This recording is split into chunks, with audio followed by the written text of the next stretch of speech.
High guys, long time no C.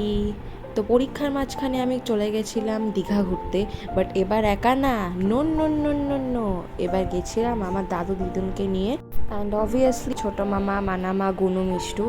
কিন্তু এবারে special আরও তিনজন ছিল, সেটা হচ্ছে আমার মানি, মেশো আর দোয়েল। অনেক দিন পরে একটা ব্লগ করছি, তো আমি ক্যামেরাটা থুতলিয়ে থুতলিয়ে যাচ্ছি, ব্যাস অভ্যাসটা একদমই চলে গেছে। বাট ঠিক আছে, হোপফুলি আমি আবার ঠিকঠাক করে কথা বলতে পারবো, অ্যান্ড করতে হবে, নাহলে আমার সাবস্ক্রাইবার বাড়বে না। তো যাই হোক, আমাদের এইবারের আস্তানা ছিল দ্য মোনালিসা ইন রিসর্টে। সো এই প্ল্যানটা প্রচণ্ড সাডেন হয়েছিল।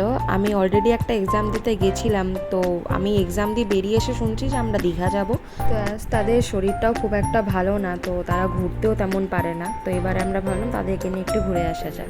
যাই হোক, এই এস্থেটিক বটলে কয়েকটা সিনেম্যাটিক শট নেওয়ার পর আর পেট পুজো করার পর আমরা এখানে রেডি হয়ে যাচ্ছি পুরীর জগন্নাথ মন্দিরের মিনি ভার্সন ঘোরার জন্য।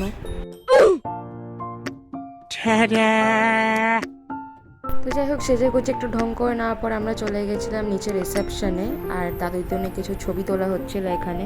আমাদের টোটাল 4টে রুম নেওয়া হয়েছিল, আর রুমগুলো ভিডিও আমি নেক্সট ব্লগে আপলোড করে দেবো।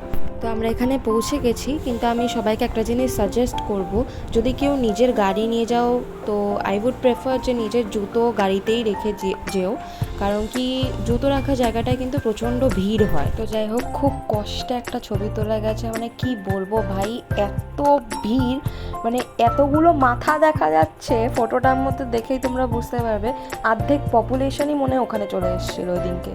তো যাই হোক, মন্দির থেকে বেরিয়ে আমরা দীঘা মার্কেটে চলে গেছি, আমার ওখানে গিয়ে কিছু খাওয়া দাওয়া, কিছু কেনাকাটা করে আমরা আবার হোটেলে ব্যাক করেছিলাম।